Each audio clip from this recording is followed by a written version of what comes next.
You're listening to Zariya Hollow, a horror anthology where the veil between worlds is but a whisper away. Stay tuned, for the terror is just beginning.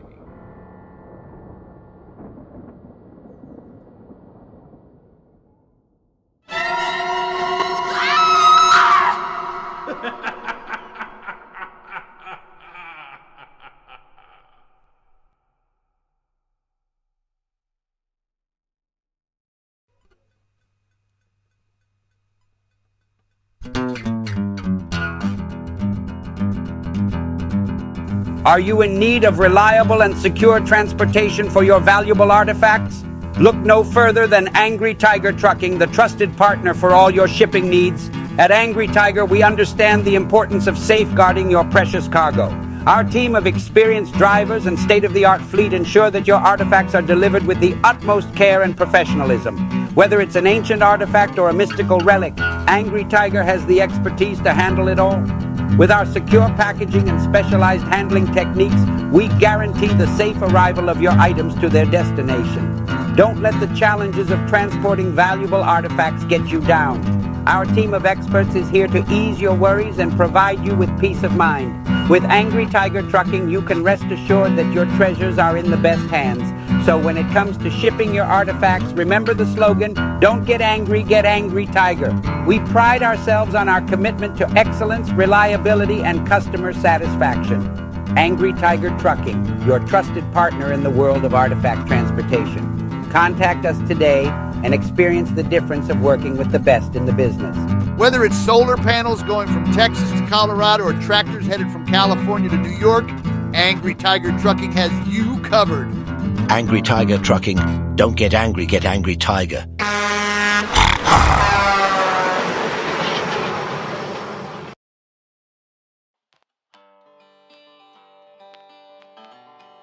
Enter a world of sparks and creation at Lee's Forge.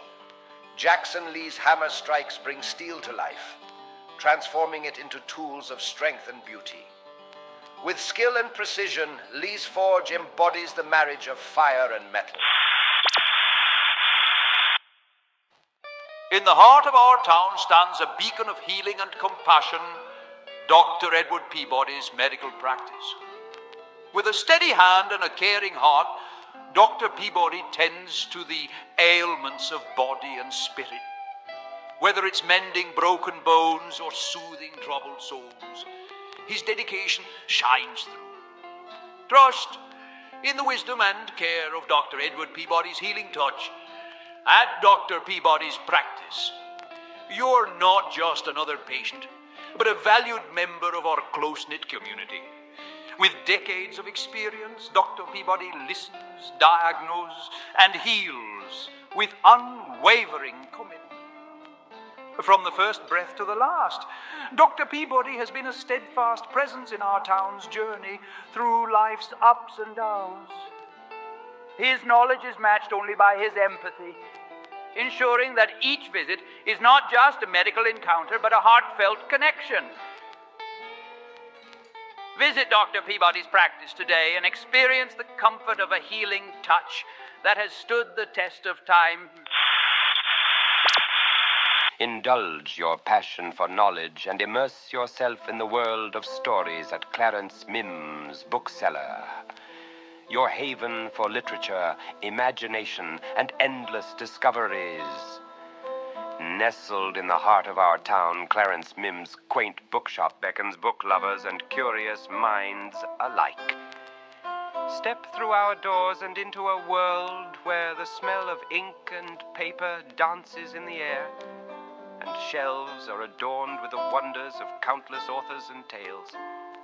From thrilling adventures to heartfelt romances, historical epics to fantastical realms, Clarence Mims' bookseller offers a curated collection that spans the vast landscape of human imagination. Whether you're a seasoned reader or a novice, Clarence Mims' bookseller invites you to embark on a literary journey that enriches the soul and opens new horizons.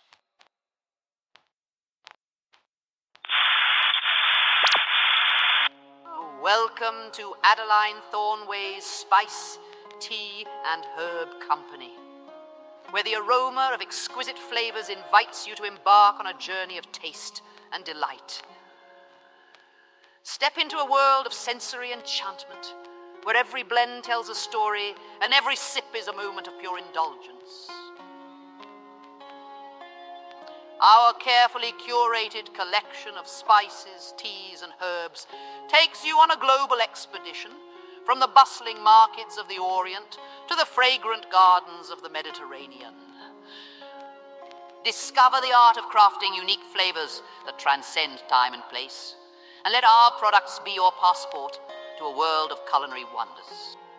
Whether you're a seasoned chef or an adventurous home cook, Adeline, Thornways offers a palette of possibilities to elevate your creations to extraordinary heights.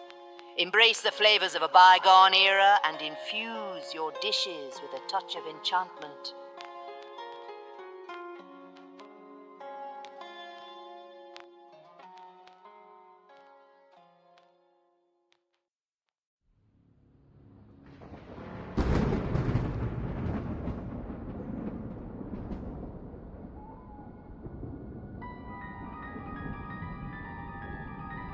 You're listening to Zariya Hollow, a horror anthology where the veil between worlds is but a whisper away. Stay tuned, for the terror is just beginning.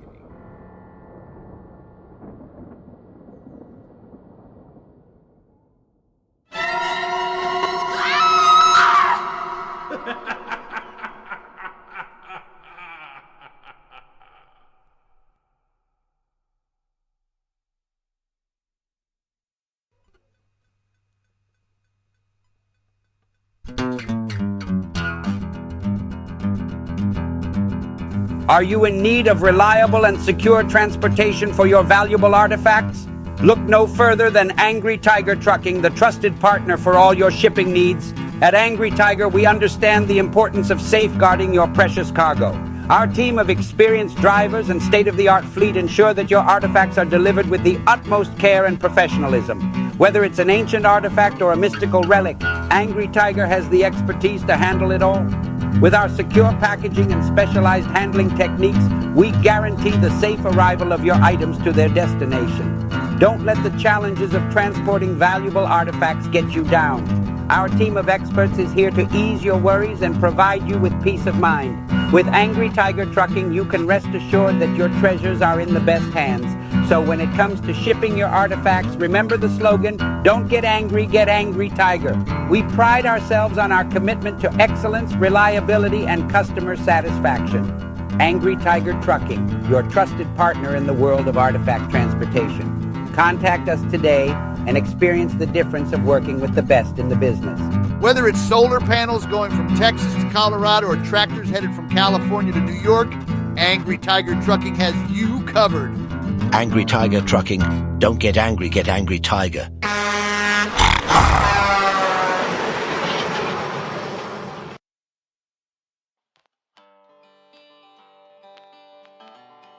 Enter a world of sparks and creation at Lee's Forge. Jackson Lee's hammer strikes bring steel to life, transforming it into tools of strength and beauty. With skill and precision, Lee's Forge embodies the marriage of fire and metal. In the heart of our town stands a beacon of healing and compassion, Dr. Edward Peabody's medical practice. With a steady hand and a caring heart, Dr. Peabody tends to the ailments of body and spirit. Whether it's mending broken bones or soothing troubled souls, his dedication shines through. Trust in the wisdom and care of Dr. Edward Peabody's healing touch. At Dr. Peabody's practice, you're not just another patient, but a valued member of our close-knit community. With decades of experience, Dr. Peabody listens, diagnoses, and heals with unwavering commitment. From the first breath to the last, Dr. Peabody has been a steadfast presence in our town's journey through life's ups and downs. His knowledge is matched only by his empathy, ensuring that each visit is not just a medical encounter, but a heartfelt connection. Visit Dr. Peabody's practice today and experience the comfort of a healing touch that has stood the test of time.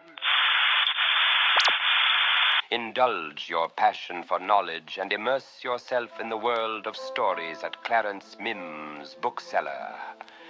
Your haven for literature, imagination, and endless discoveries. Nestled in the heart of our town, Clarence Mim's quaint bookshop beckons book lovers and curious minds alike. Step through our doors and into a world where the smell of ink and paper dances in the air, and shelves are adorned with the wonders of countless authors and tales.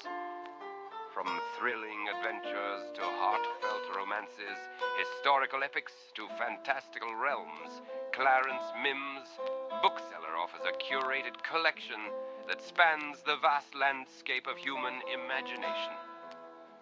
Whether you're a seasoned reader or a novice, Clarence Mim's bookseller invites you to embark on a literary journey that enriches the soul and opens new horizons.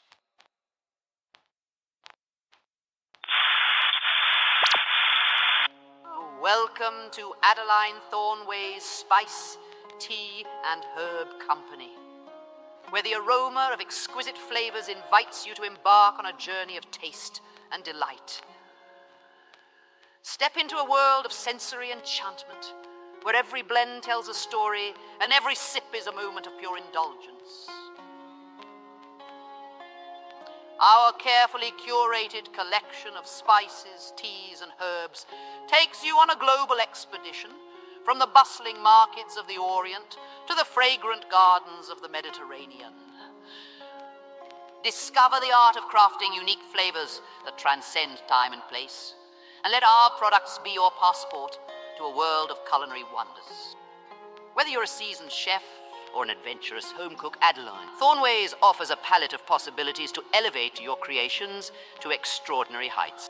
Embrace the flavors of a bygone era and infuse your dishes with a touch of enchantment.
Welcome, dear guests, to another chilling tale from the shadows of Zariya Hollow.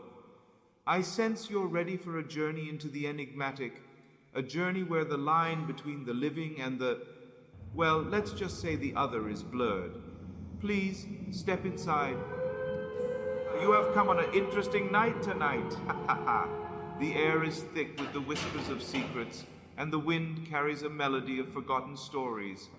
Allow me to be your guide as we venture into the heart of a mystery that has haunted these walls for generations. You see, in this ancient place, every object, every shadow has a tale to tell. Some stories are best left buried, while others yearn to be heard, to be felt deep in the marrow of your bones.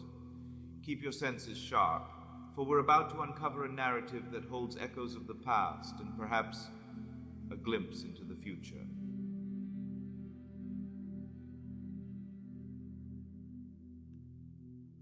During a time shrouded in the mists of existence, I found myself in possession of a collection both curious and profound, a trove of ghostly lore, stories that transcended the confines of time and space. This treasure, consisting of 31 enigmatic accounts, emanated from an enclave often overlooked in the grand tapestry of folklore, the young inhabitants of Las Palmas School for Girls, a sanctuary nestled within the embrace of the Department of Correction, Los Angeles County. This extraordinary assembly bore the imprints of the diligent work of Marcia A. Tichenor, a dedicated social worker who meticulously captured the essence of these girls' narratives in their own unadorned words. Each informant, identified solely by first name, ethnicity, and age, unveiled a tapestry of diverse backgrounds, Caucasian, Mexican-American, African-American, and Asian-American, amongst others. All found themselves ensnared within the walls of Las Palmas School, deemed delinquent, grappling with a spectrum of offenses ranging from habitual truancy to more grievous transgressions, in accordance with the dictates of the California Juvenile Code. Their sentences, varying from a minimum of 6 months to a maximum of 3 years, interwove their destinies within the realm of Las Palmas. The allure of the Las Palmas ghost tales tugged at my heartstrings, a potent, inexplicable urge to shed tears. An enigma, for I had explored countless ghost stories during my lifetime, yet these tales, adorned with classic motifs, bore a uniqueness that resonated deeply. Penned in the simple, unadorned language of the streets, each narrative remained concise, none exceeding the threshold of 75 words. Deep within the confines of Juvenile Hall, amidst the hushed whispers of the incarcerated, tales of spectral encounters take root. La Llorona, a harbinger of sorrow and legend, finds her way even within these walls. Debbie R., a young soul born in Massachusetts, recounts this haunting tale, a story she heard from a fellow inmate within the somber confines of Juvenile Hall, a mere 13 years old at the time. Such tales, passed on through generations, weave an intricate tapestry of fear, love, and longing, melding the supernatural with the human heart's deepest desires.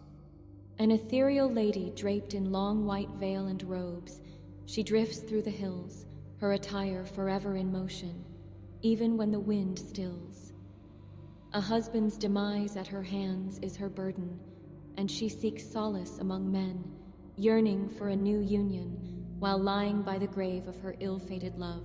The imagery, often manifesting the familiar boogeymen and sheeted ghosts, appeared mundane, almost gaudy, yet as these tales flowed one after another, a palpable aura of tragedy and terror enveloped them, an enigmatic symphony demanding to be deciphered. As I embarked on the initial analysis of this trove, two distinctive aspects emerged with a compelling allure. First, an unmistakable emphasis on female revenants, a theme that beckoned further exploration, hinting at a deeper layer of significance and sorrow, an eternal dance of spirits intertwined with the essence of existence itself. The Las Palmas collection, dear guests, holds a unique aspect that sets it apart from the norm. In the ghostly tales found here, the spirits are not mere passive observers of the living. No, they are depicted as actively menacing to human beings, a stark contrast to the usual tales of United States ghost lore. In the lore of this land, revenants are typically indifferent toward human affairs, going about their ghostly activities in remote isolation, seeking no contact with the living. However, within the Las Palmas collection, 17 of the female ghosts are depicted as actively malevolent, while 7 remain indifferent, and only 1 might possibly be helpful. And there, my friends, lies the enigma. In this unique trove of stories where specters roam, one of the 3 male ghosts stands out as being potentially helpful, revealing the location of buried treasure to a woman trapped in the clutches of an abusive husband, an act of compassion fueled by his sympathy for her plight. But the other 2 male ghosts are far from benevolent. They harbor a malevolence that chills the very bones. One, a twisted figure haunting storm drain outlets, snatching little children, causing unspeakable harm, tearing them apart. The second, a midnight wanderer through graveyards with a deformed black hand capable of dealing either death or a deathly illness to anyone unfortunate enough to be touched. As I delve into these tales, I'm left wondering who or what is the usual protagonist of the Las Palmas ghost lore. A dangerous adult woman, it seems.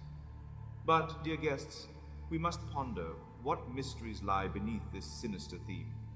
In this ongoing exploration, we are led to the haunting figure of La Llorona, the weeping woman, a spectral presence that looms large in Mexican migrant legends, told on both sides of the border. Her origin remains a topic of spirited debate among scholars, adding yet another layer of mystique to the enigmatic world of Zariya Hollow.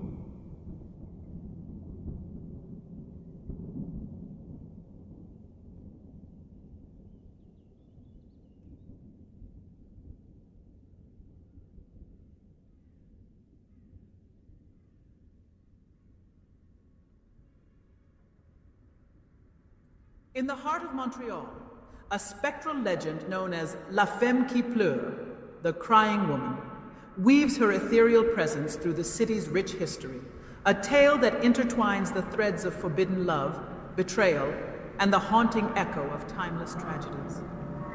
Centuries ago, a young French-Canadian woman named Isabelle found herself swept away by a dangerous, passionate love.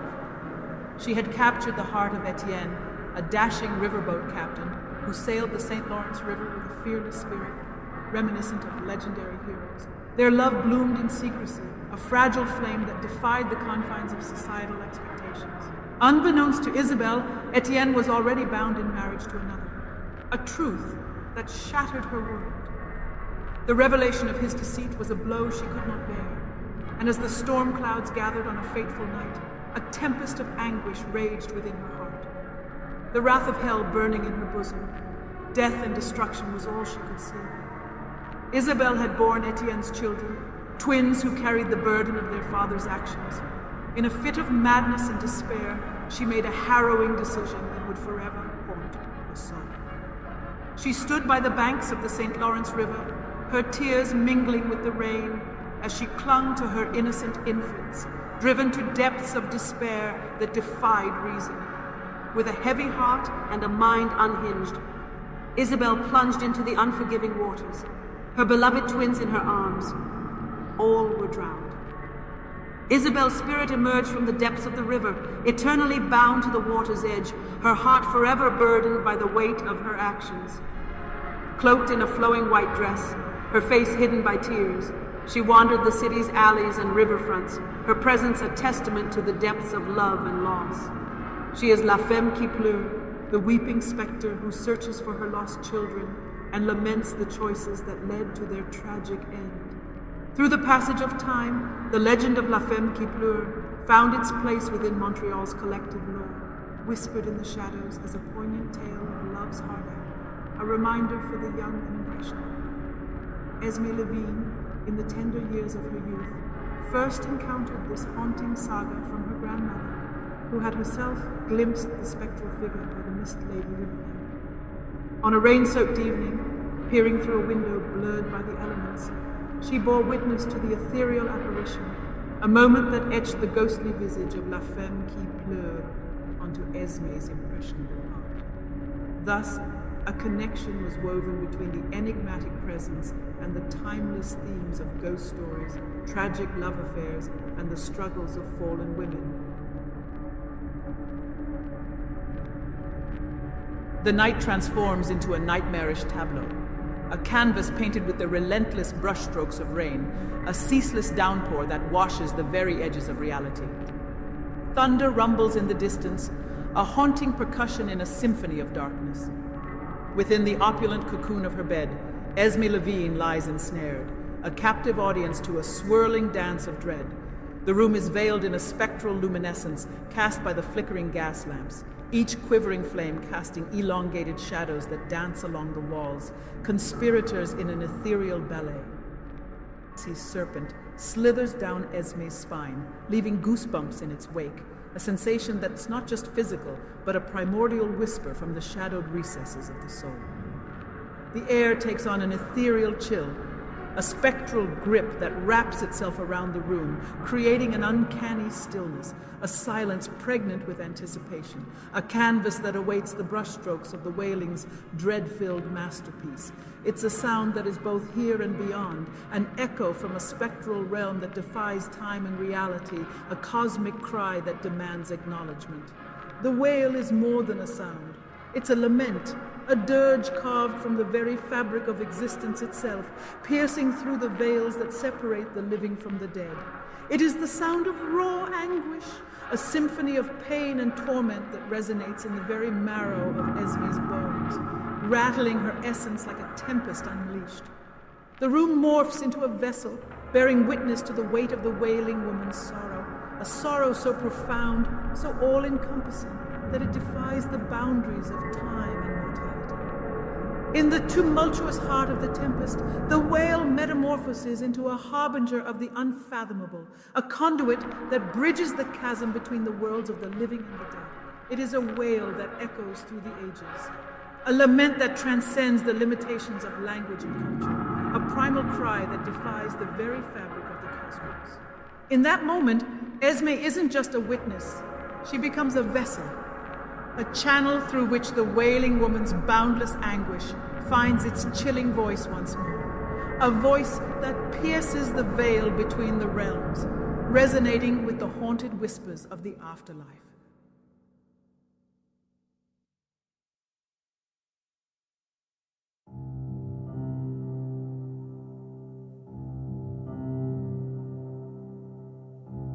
As I delved into Miss Tychonor's possessions, I sought to discern common threads among them. Following the framework outlined by Jones in his exploration of New York State ghost lore, I divided the items into 3 categories. There were those rooted in personal experiences or encounters with spirits, the captivating popular ghost tales distinguished by their suspenseful narratives, and the descriptive tales often passed down through generations, primarily centered in families or local neighborhoods. Interestingly, the tales of malevolent male ghosts fit into the last category. What struck me most was that none of the Las Palmas stories were first-hand accounts, although a few included comments such as, "I saw her once," providing a personal touch. This placed the entirety of the collection within the last 2 categories. Popular ghost tales, 2 accounts of the ghostly hitchhiker, a mention of buried treasure, 2 local narrations concerning events at the Franciscan Sisters' home in Los Angeles, 2 local narrations concerning events at McLaren Hall, also known as Juvenile Hall. In Los Angeles traditional descriptions, the tale of a haunted house, 2 instances involving male ghosts, a whopping 21 accounts featuring female ghosts, a ghost frequently visiting the Franciscan Sisters' home, 2 cases of a ghost frequently visiting San Fernando Mission, 3 accounts involving a ghost frequenting the Redondo Beach Lighthouse. What caught my attention, though, was the remarkable prevalence of stories featuring the enigmatic and haunting female spirit known as La Llorona. Oh, ces rêves, these dreams. Morning, Mrs. Levine. Got your mail and parcels and a little something for Beethoven, too. Thank you, Johnny. You'll love that. You all right, Mrs. Levine? You seem a bit off today. Oh, Johnny, it's just these troubling dreams I keep having. They've been keeping me up at night. Dreams can be powerful, Mrs. Levine. Sometimes they tell us things we don't even realize we need to hear. Do you think dreams have a meaning, Johnny? I do, Mrs. Levine. There's a reason for everything, and dreams might be our minds trying to sort things I suppose you are right.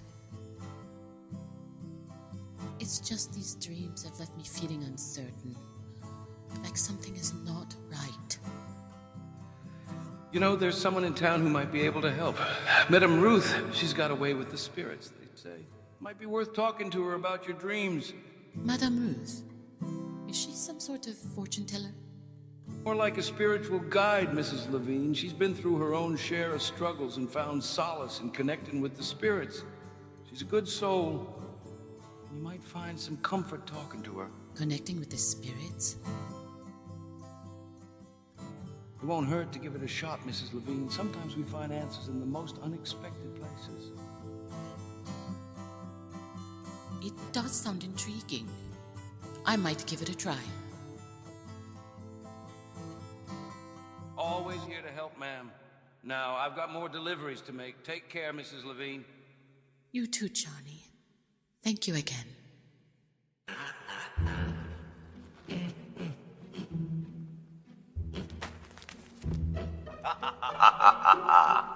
Ah, Beethoven, of course that went for you two. You better take care of your mama, too. Oh là là, madame. Toi, voir cochon là-bas. Lui, comment dire, brun. Cochon content. Lui être petit pétard, joyeux. Comme ça, toi, comprends? Ah, Johnny, tu as toujours les expressions les plus amusantes. Oui, je comprends. Petit pétard joyeux est vraiment joyeux aujourd'hui. The little fart is very happy today. Oh, yes, he is. Goodbye, Mrs. Levine. Have a pleasant day. You too, Johnny. Thank you again. Perhaps Madame Ruth can help me uncover the whispers of shadows that linger in my dreams. I'll visit her today. It's worth a shot.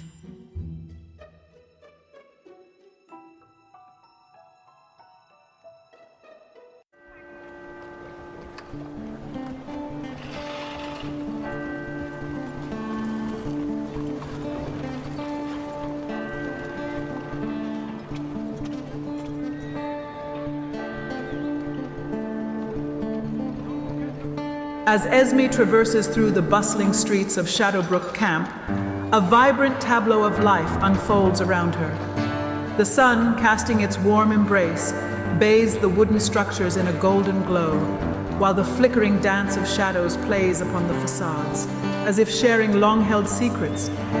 Each building stands as a chapter, etching the history of those drawn to this place of dreams. The saloons, with their well-worn doors and windows, echo with laughter and tales of shared camaraderie. It's a chorus of voices, a symphony of life, intertwining the melody of hopes and the rhythm of labor, creating a harmony that defines the pulse of the town. Her attention is captured by a street vendor, a culinary oasis amidst the bustling mining town. The air is filled with the tantalizing aroma of hearty stew, freshly baked bread, and the invigorating scent of steaming coffee. The vendor's makeshift stall exudes a rustic charm, its wooden structure adorned with simple yet inviting decor. Pots of stew bubble over open flames, and the aroma of simmering ingredients wafts through the air, mingling with the sounds of clinking utensils and friendly chatter. Esme approaches the vendor's stall, drawn by the sense of community and nourishment that emanates from this humble corner. She engages in a brief exchange with the vendor, a jovial individual whose face carries the weathered lines of someone intimately acquainted with the town's challenges and triumphs.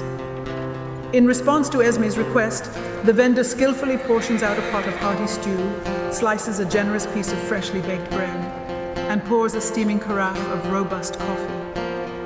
The exchange is accompanied by a warm smile and a few words of camaraderie. This sort of interconnectedness thrives within this close-knit mining community.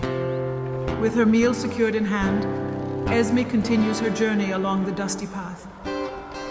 The vendor's offerings become a sensory companion, the fragrant stew, the comforting bread, and the invigorating coffee mirroring the richness of the town's spirit.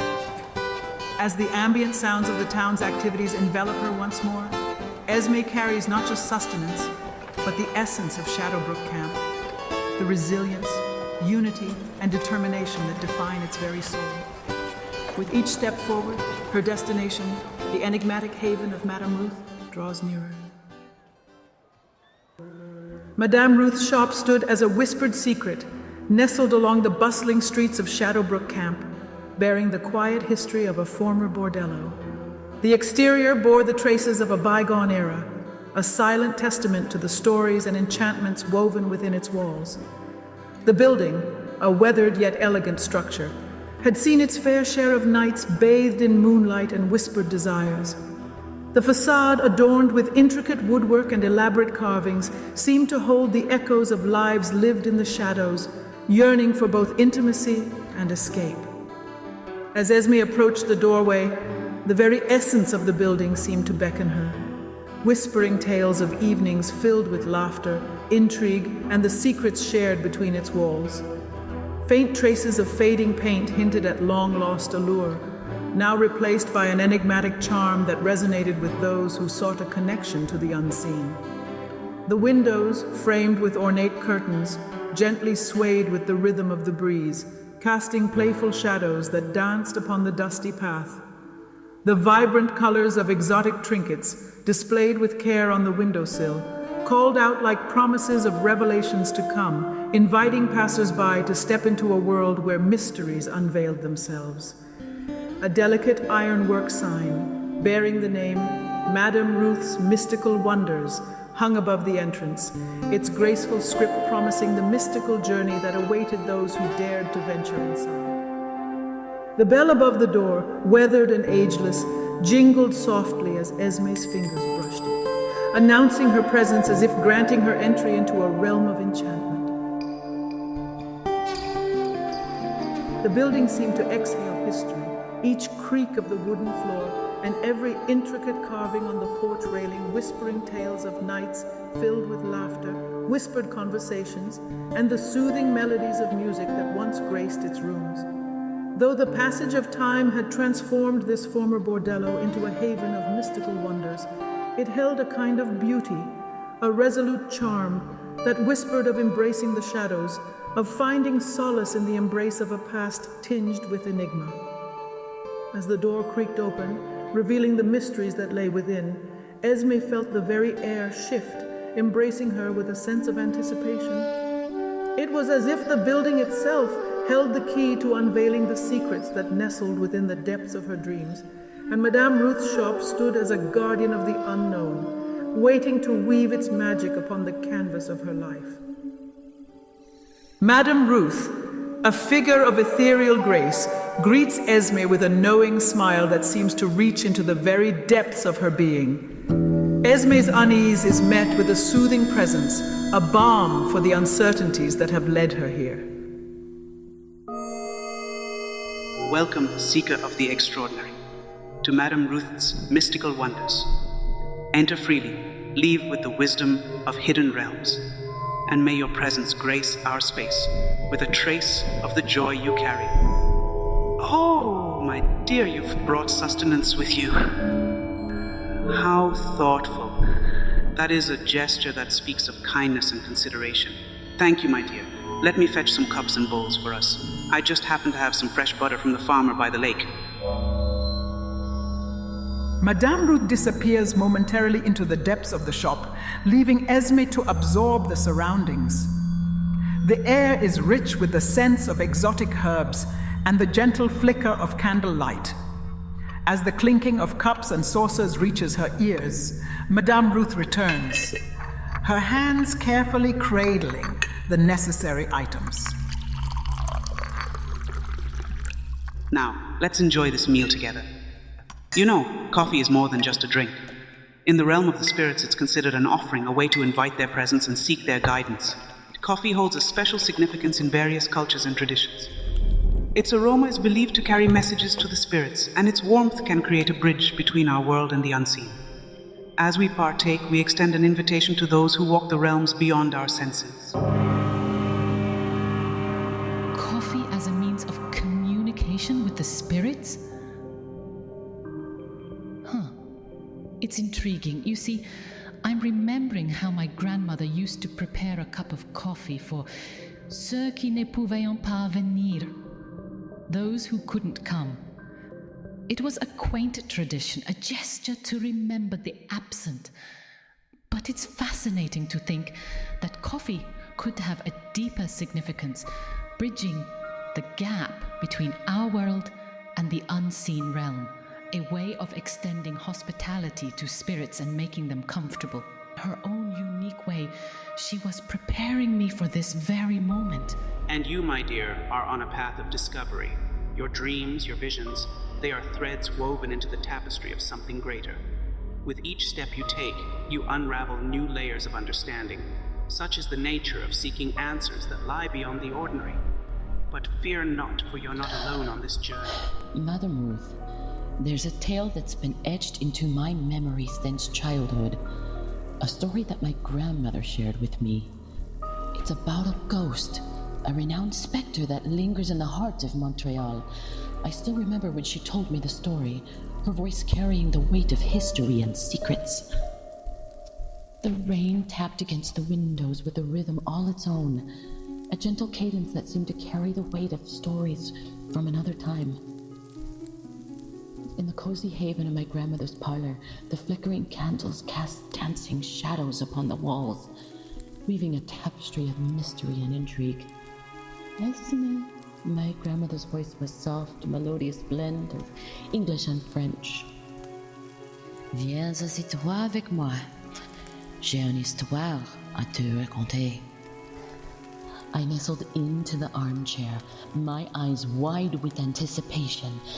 There was something magical about these moments, when the world outside disappeared and it was just the two of us, bound by the tale she wove. Once upon a time, she began, her eyes sparkling like stars in the night sky. In the heart of our beloved Montréal, il y avait en légende une présence spectrale sous le nom de la Femme Qui Pleure, the weeping woman. Her voice carried a weight of history, as if the very words were bridges to another era. She continued, her hands moving as if to shape the very essence of the story that she told. Cette femme, Isabelle, était une jeune demoiselle Canadienne-Française who dared to fall in love with Atien, a valiant steamboat captain. Ah, leur amour, oh Esme. It was a flame that defied the boundaries of society, yet there was a secret that shattered their idyllic world. My heart racing in time with her words. The rain outside seemed to fall in tune with the story's ebb and flow. Etienne was already bound in marriage. En vérité, que Isabelle discovered in the most heart-wrenching way. Her world was torn asunder, and on a stormy night, her despair took her to the water's edge. My grandmother's gaze held mine, the weight of centuries hanging in the air. Elle a serré ses genoux contre son cœur. My dear, and plunged into the riveted embrace, her tears mingling with the rain. The room was silent, save for the soft patter of raindrops. The story hung in the air, a melody of sorrow and love, woven into the very fabric of the city. L'esprit d'Isabelle, they say, still walks the streets of Montreal on rainy nights, her cries echoing in the wind. She is the weeping woman, a figure whose sorrow blinds her to the waters forever. The tale resonated in my soul, and as my grandmother's voice faded, the rain outside seemed to weep in harmony with the story. In that moment, as the candlelight flickered and the rain painted stories on the windows, I knew that the legend of La Femme Qui Pleure would forever be etched into my heart. A whispered promise of the unseen world intertwining with ours. But then, I saw her myself once, Madame Ruth. I was just a girl.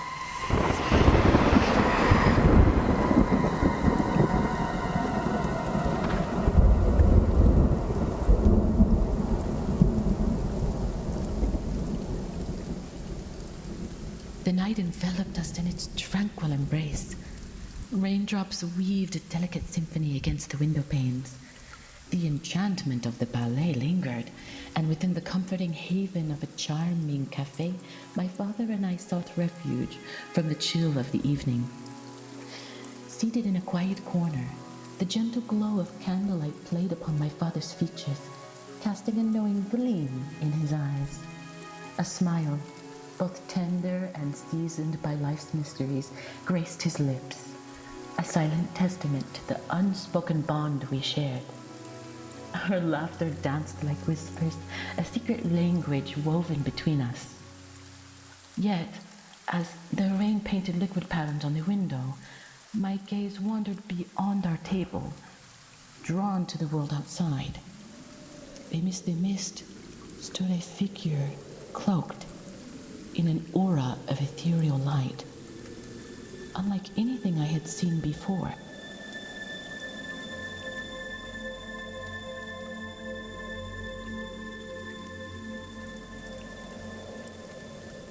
Papa, I whispered, my voice a hushed murmur in the sea of conversations. Look by the window. He turned his gaze to the spot I indicated, the corners of his eyes crinkling in quiet acknowledgement. A knowing nod conveyed that he too had seen her, a presence hauntingly beautiful against the backdrop of the night. My father observed her with a blend of curiosity and reverence, his smile deepening with a touch of recognition. Seems she has lost her own thoughts. I nodded, feeling an unspoken understanding pass between us. Yes, Papa. It's as if her thoughts carry her beyond the here and now. Her eyes, pools of enigmatic depth, met mine in the reflection of the glass. In that fleeting connection, a chill ran down my spine, a connection transcending time and space, bridging our souls across the misty veil. My father's voice, a mixture of warmth and wisdom, cut through the stillness. Esme, dear heart, there are spirits that linger, straddling the boundary between realms. They appear to us as a testament that existence surpasses the visible. His words bore the weight of ancestry, knowledge handed down from my grandmother to him. She too had whispered tales of the supernatural. His words, delivered in that calm and rational manner of his, seemed to encapsulate his scientific mind, always open to the possibilities but cautious not to embrace the fantastical. A man of logic, he was the anchor in our family, grounding us in the tangible world, even as he acknowledged the mysteries that occasionally whispered at the edges of reality. Outside, the figure continued to move in the rain-drenched night, its presence ethereal and elusive. My father's eyes, cast upon the window pane, held a sense of intrigue, perhaps even a hint of nostalgia, as if he too remembered tales of spirits and unexplainable encounters from his own childhood.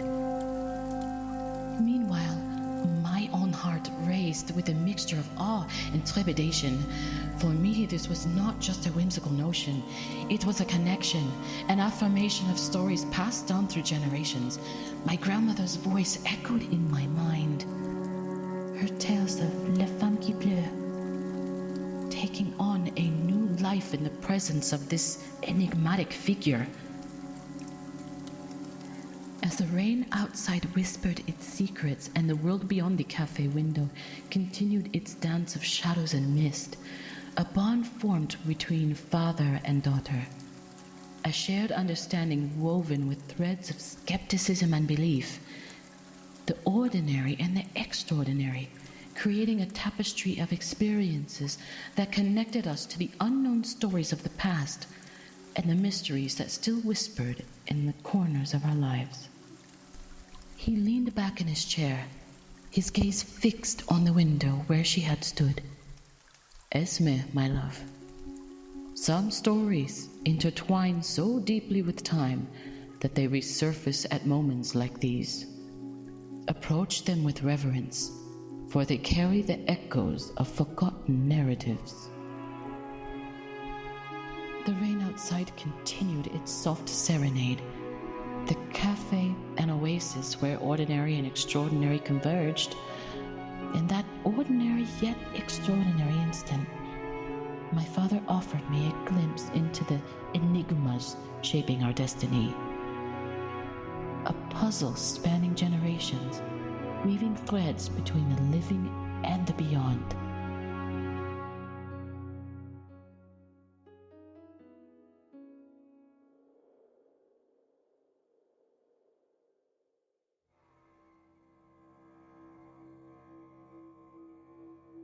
Esme, the fact that La Femme Qui Pleure appeared to you and your father on that rainy night suggests that she may not have the same haunting intentions towards you.